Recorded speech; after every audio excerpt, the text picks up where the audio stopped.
DYFI Thrithala block കമ്മിറ്റിയുടെ നേതൃത്വത്തിൽ കൂത്തുപറമ്പ് രക്തസാക്ഷി ദിനം ആചരിച്ചു. ഡിവൈഎഫ്ഐ തൃത്താല ബ്ലോക്ക് കമ്മിറ്റിയുടെ നേതൃത്വത്തിലാണ് കൂറ്റനാട് ടൗണിൽ സംഘടിപ്പിച്ച നവംബർ 25 കൂത്തുപറമ്പ് രക്തസാക്ഷി ദിനം ഡിവൈഎഫ്ഐ ജില്ലാ സെക്രട്ടറി KC റിയാസുദ്ദീൻ ഉദ്ഘാടനം ചെയ്തു. Block committee president KA Prayan അധ്യക്ഷനായി.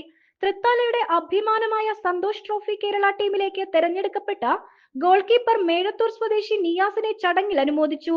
ജില്ലാ കമ്മിറ്റി അംഗം Shalini, block committee secretary TP Shafeeq, treasurer KP Abhilash, block committee അംഗം അനൂപ് തുടങ്ങിയവർ സംസാരിച്ചു.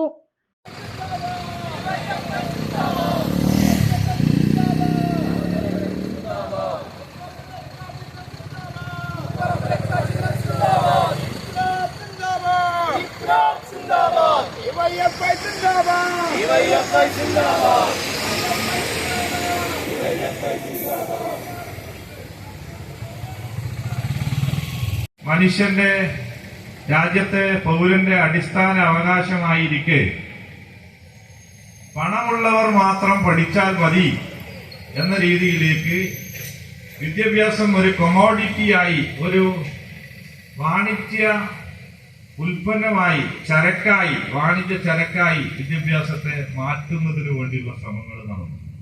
വിദ്യാഭ്യാസത്തെ മാത്രമല്ല, കാശുള്ളവന് ചികിത്സ കിട്ടിയാൽ മതി, കൃഷി എന്ന് പറയുന്നത് അതിലെ മറ്റ് മാനുഷിക കാര്യങ്ങളെല്ലാം മാറ്റിവെച്ചാൽ ലാഭമുണ്ടാക്കുന്നതിന് വേണ്ടിയുള്ള കോർപ്പറേറ്റുകളുടെ ഒരു ഉപാധി മാത്രമായിട്ടെല്ലാം കണക്കാക്കപ്പെട്ടു തുടങ്ങി.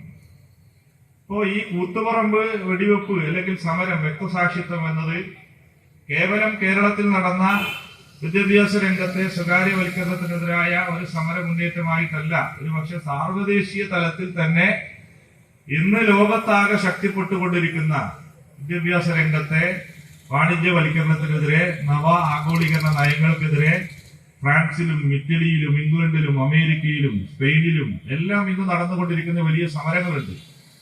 ആ സമരങ്ങളുടെ എല്ലാം ഏറ്റവും ശക്തമായ ഒരു തുടക്കമായി കൂത്തുപറമ്പ് സമരത്തെ പിന്നീട് നിഷ്പക്ഷമായി ഈ കാര്യങ്ങളെ നോക്കിക്കാണുന്ന പലരും വിലയിരുത്തുന്നുണ്ടായി.